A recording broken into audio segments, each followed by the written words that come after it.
Hi everyone, today we're going to have a couch conversation. Basically, it's a topic we're going to choose and we're going to talk about and give some more information and some of our views on that particular topic. So today with me, I have Dr. Annette Joseph, who is a psychologist and the CEO of the Caribbean Family Support Network. I also have Rosanna Cardines, who is a clinical social worker, and she also works as a child development specialist. And my name is Pastor Jason. So today we're going to be talking about finding a space within your own space. What does that mean? Especially what is happening in the world today. Everybody home. That's the thing. Everybody home, everybody in the same space. And what we're trying to figure out is how does everybody find their own space and time in being home? So let me ask Dr. Joseph. Everybody home. What does that mean? What is the good part about everybody being home? Oh, it's a good time to bond. Mm-hmm. It is a good time for conversation. It's a good time for families to play together. It's a good time for families to pray together. It's a good time for families to deal with issues and to bond together. Okay. Rosanna, what would you say in terms of for children? How do you see that they being home at this point in time? How does that help them, or what can they do? Well, there's a lot that can be done, but in terms of the benefits of children being home at this time, what I do like is most governments are allowing parents the time away from work to be with their children. And so it presents a unique opportunity for parents and caregivers to get to know their children. And depending on the stage of life your family is in, most of the influencers in a child's life happen to be at school, the teachers, their friends. And so now we see in this current generation of especially your primary schoolers, your persons who even may be in tertiary institutions, now you have an opportunity for, as Dr. Joseph said, for bonding to take place, for you to get to know your child. And also, what I think is more important, for your child to get to know you, to avoid those misconceptions where Miss knows all things and the teacher's word is higher than the parents' word. Now children get the opportunity to see a different side of their parents if the parents allow it. So I think there is good, but we definitely also have to acknowledge the challenges that would come with that. Right. So as you mentioned that, I know for you as a parent, for most people that are doing homeschool at this point in time, that's a bit of a challenge. Of course, having a schedule always helps. But then I know for your particular situation, you have the challenge where it is missed to do it like that. So how do children and parents work on that in terms of, well, there's not how we just do it in school? Well, for me, I think my situation is different because I have a primary schooler in standard 2. And at that age, they're still learning and dealing with, well, Erickson called it the industry versus inferiority phase. So achieving things, accomplishing is a very critical part of their development. So them being able to be successful in school and getting that affirmation, etc., from the teacher is going to have a higher standing in their life socially, as well as even in terms of their concept of right from wrong. So them being home, you as a parent homeschooling, it is going to be difficult for children because we as well society has set up teachers to be for adults, we go to Google if we have or a search engine if we have a question. But for children, they go to their teachers. Okay. And so now it's equally frustrating on both sides because we have painted this is the way the world works for children, and now we're confronting them with information that is contrary to what we have said. So now they have no choice but to come to mommy, come to daddy for assistance with schoolwork, for help, etc. And so it is challenging for the child just as much as what most persons have shared how challenging it is for the parents to manage the schedules and all of those things. But I just want to stress that it is equally challenging for children. Okay.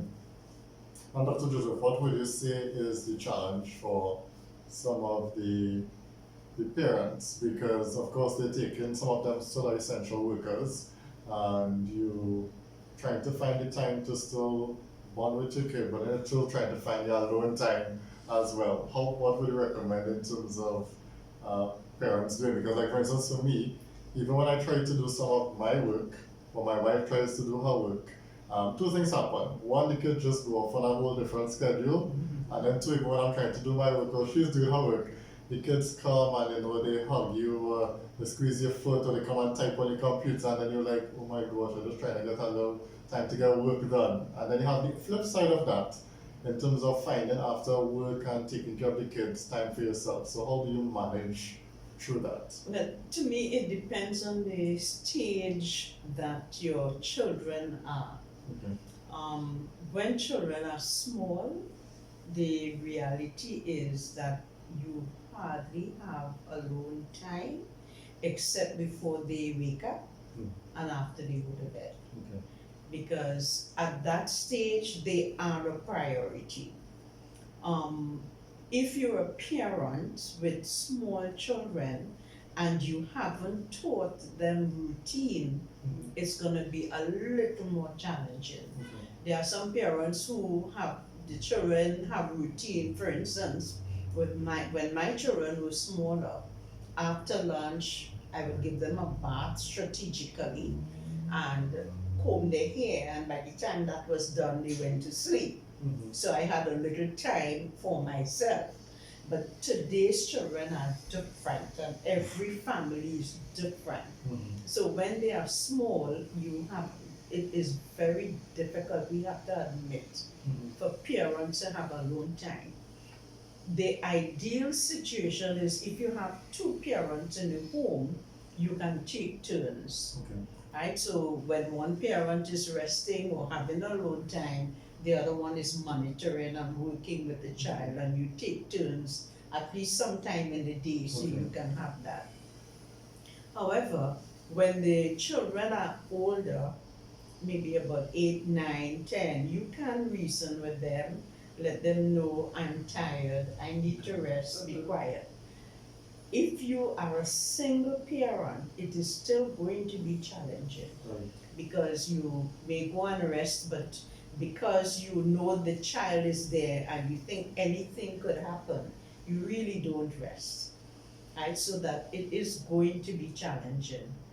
When you have teenagers, I think the challenge is not more with the parents, but the children wanting alone time, because they need to get it done. The common cry is that I want time away from my parents. I need my space. I need my space. They're in your business and Right. everything. So I think that is it. But after they become teens, it's easier for parents to find alone time. Yeah, I find it interesting that you mentioned teens needing space, because I feel like as a Caribbean society, we don't, even though we say children have rights, we don't necessarily practice it in terms of having, feeling comfortable with children having their own space or having, or voicing their own opinions. And I think a big part of it for teenagers especially is the inherent lack of trust. It's almost as if from the time a child turns 13, a parent's level of trust for them just kind of automatically reduces, because we always think that teenagers are about mischief and rudeness and disrespectful behavior. So we feel this need to over police them, to make sure, to control. And so I find it, I wonder sometimes, honestly, even as a professional, if it is just a Western concept, meaning the Caribbean, America, the Caribbean, the Afro-Caribbean, and in some respects even a Latina kind of, because I don't necessarily see that in the Western American, European culture, where children have the freedom to say, I'm in my room. The parents have to knock before they come in their room. For us, that's a foreign concept, It's my house. Yeah. And I do what I want in my house. Right. Yeah, but I think there is validity as parents, as cutting edge parents, I like to use that term, to give children their space. And I think once you deal with a teenager or young adult, having that conversation, being clear in terms of your expectations, it can help to deal with some of the mistrust and some of the issues regarding disrespect. Have a sane, not when you're upset or so, conversation that you could have your own space, or this is, I have a problem when you do this, or So let me ask a question though. So as you mentioned that, how do you manage that aspect? Because you have especially all over the world, you have siblings who sometimes share a room. And so sometimes when they go to separate ways, it's good for them because they're not trying to be at each other's throats and different things, So how do you manage in terms of as a parent, and I say because you have the teenagers, you have the different age group, but even how do you manage in terms of giving them the space? Because you could say they're in the bedroom and they have some level of space, but as you say, especially in a Caribbean context, you can't close the door because the parents need to know what's going on. But for those who may be sharing rooms and different things and still need their space, what can a parent do in terms of making sure that all the children find their own space and the parents find their own space as well? I think every family is different, and it comes down to giving your children a voice. Okay. And they can come up with the creative, it's something that needs to be discussed. We can't dictate for families from here, because the space in different homes would be different, and they would have different cultures. So we have to, what I would recommend, it's one of the discussions that families need to have. Okay. And when I say give them a voice, at the start of the discussion, unless you're a family that have been discussing things, you need to set ground rules. You can voice your opinion, but do it respectfully. Okay. Right? Have those kinds of rules and allow your teenagers, even little children will tell you, give you advice, and they can come up with strategies that they can use. It also calls for a mind shift for Caribbean parents, because we have grown up with our children would always be children. We would have married children and they're still children, and we would want to tell them what to do, when to do, how to do it. So it calls for a mind shift, and that we need to recognize when children are small, we teach them. Right. And you have to go from teaching to guiding to giving ideas, right? Because when they become teenagers and adults, we are no longer given direction, but we are having conversations to guide them. And we have to recognize that they are adults. They may take it or they may not take it. Okay. And we don't feel hurt when they don't. And at this point, I would say thank God for prayers. That there are times when they don't take it and you do the rest in prayer. Right? But it calls for a total mind shift. Right, let me ask another question though. So as you mentioned that though, let me ask Rosanna, in terms of if conflict does arise in terms of the children not finding that they have enough space, so that there's too many rules because you have to be inside all the time, how do you manage that? Well, I think that is one of the more difficult questions to answer, because the answer really is helping the children to understand the situation, what's happening. And to do that, it is a sort of a tightrope balancing act.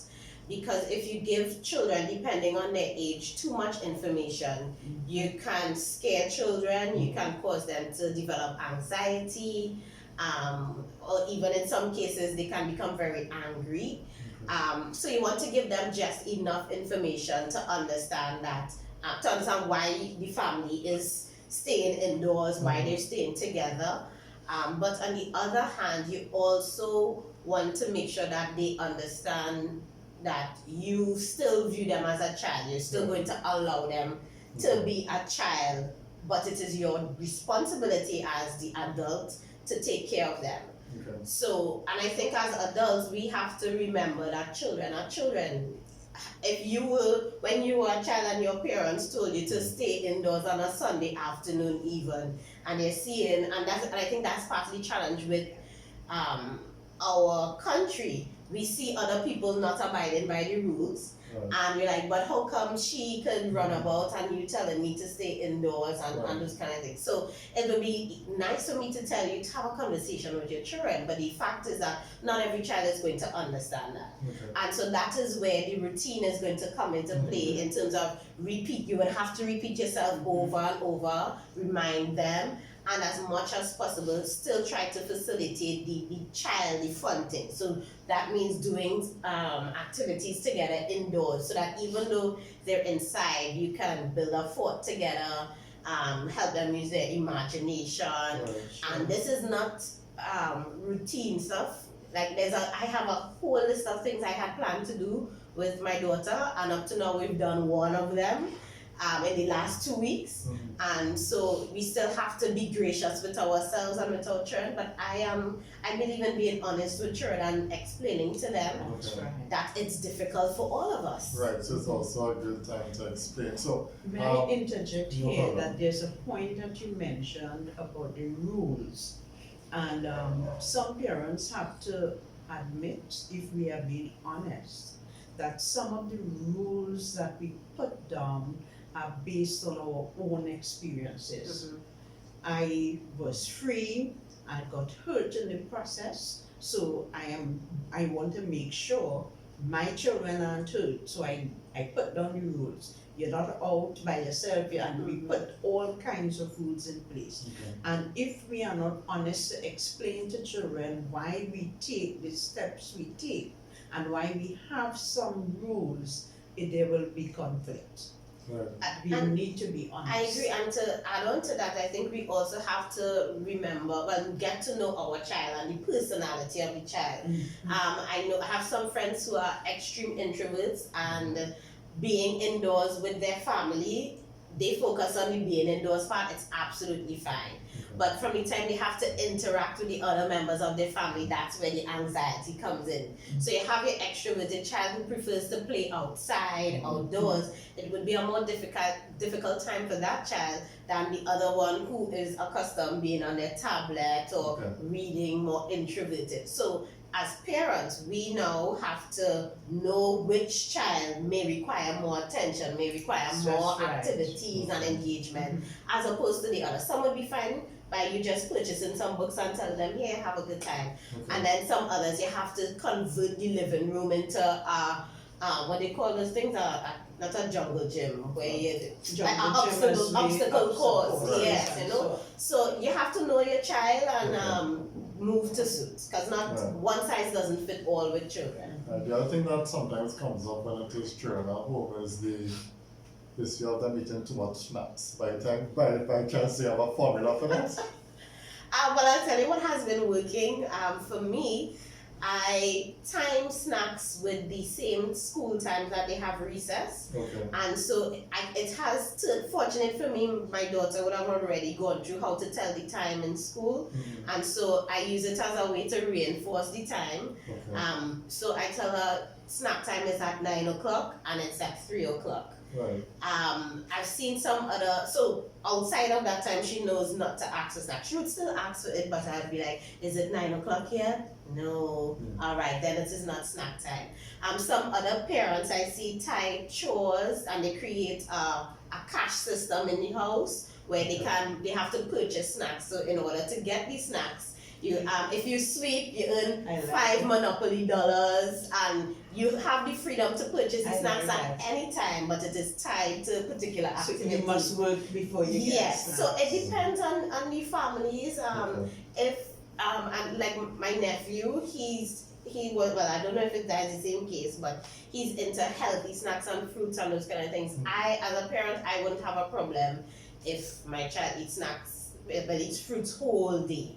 But my daughter, she's into gummy, sweetie, sour, and them kind of things. So 9 and 3 works for me. So it depends again on you knowing your child and what will work for each child. Alright, so Dr. Joseph, now in terms of you have some families that live together, in the same compound, so you might have, so you have husband and wife, you may have things popping up there because they're in the same space all the time.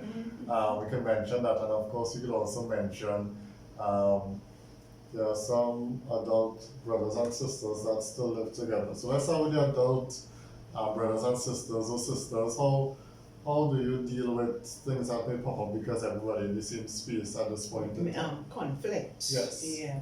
To me, generally, solving conflict relates to understanding each other. Okay.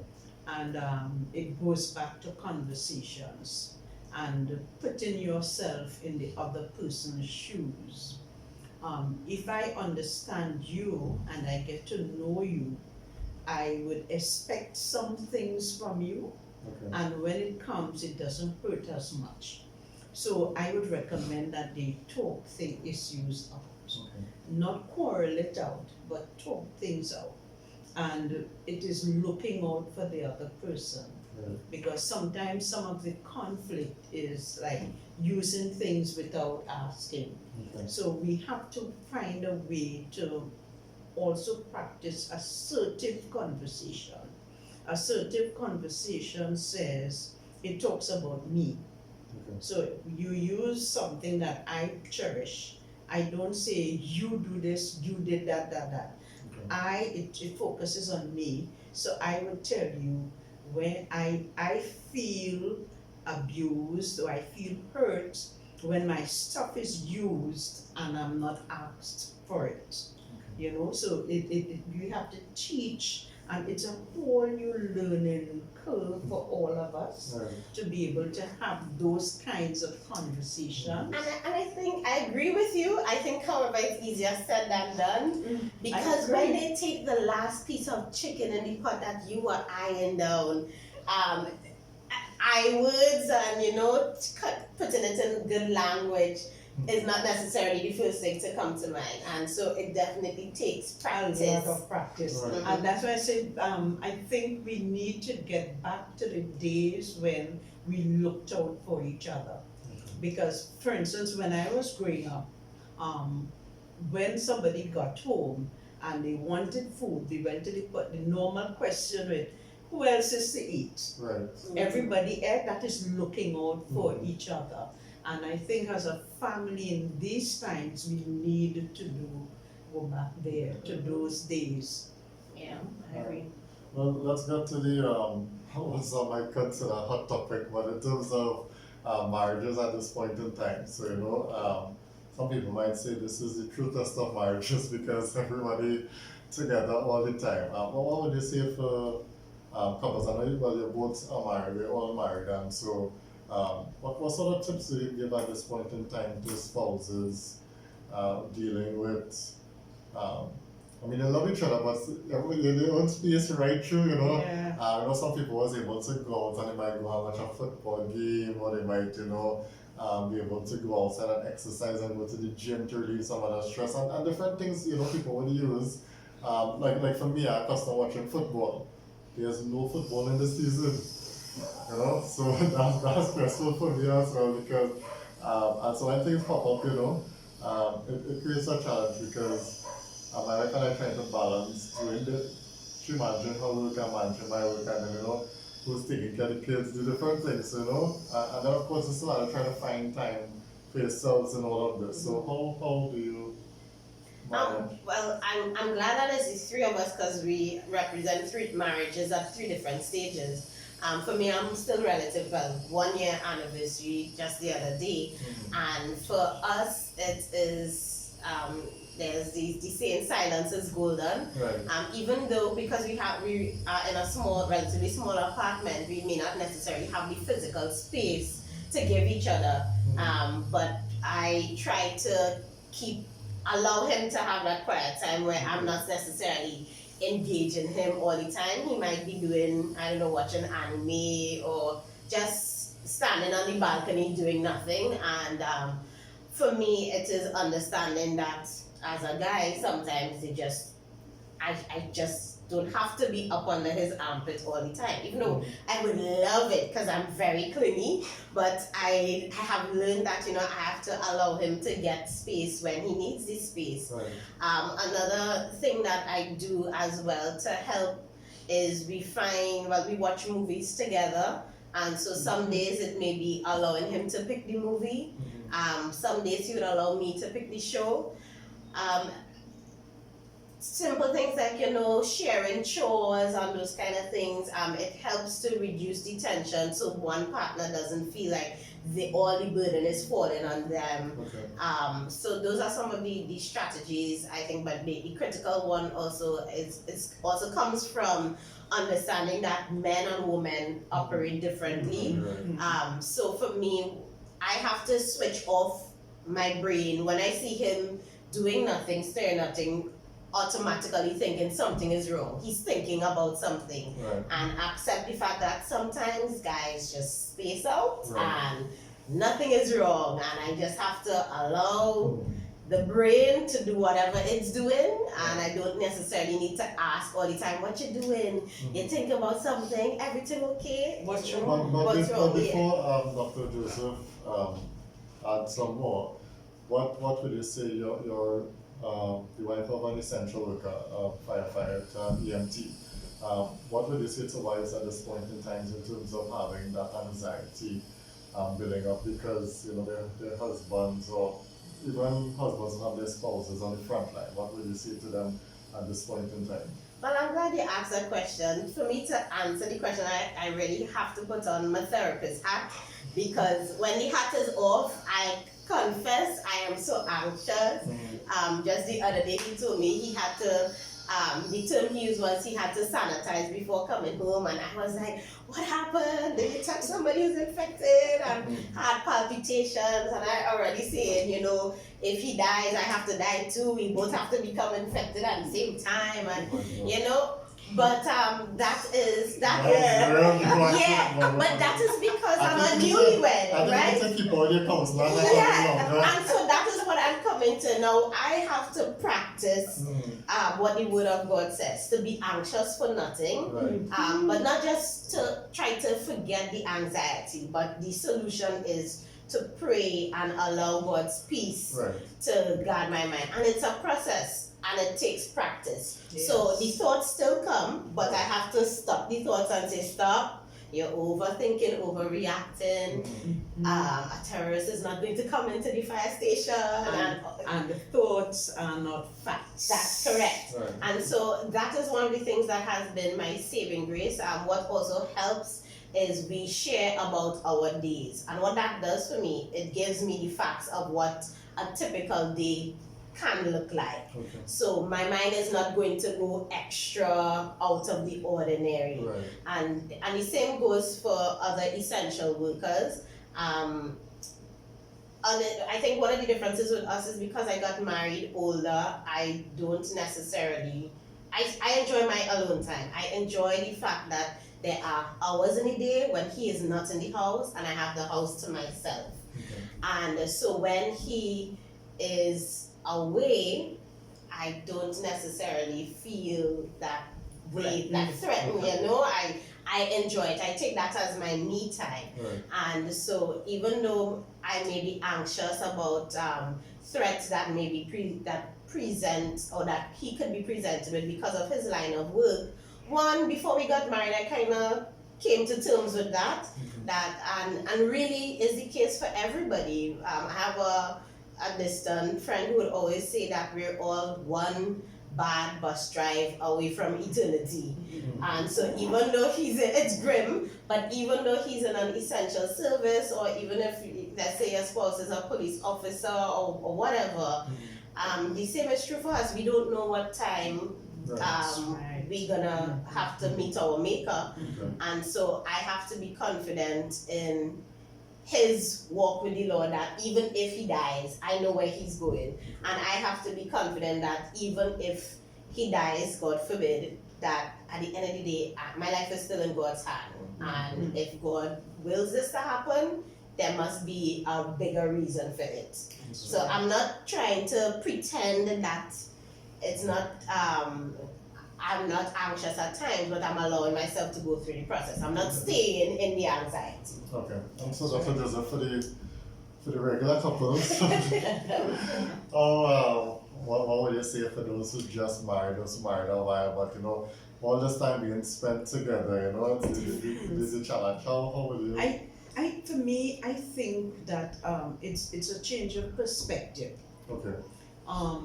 Rather than dwelling on all this time together, if we start dwelling on an opportunity to be together, it changes everything, right? So it's perspective. Your mind can make things worse than it really is.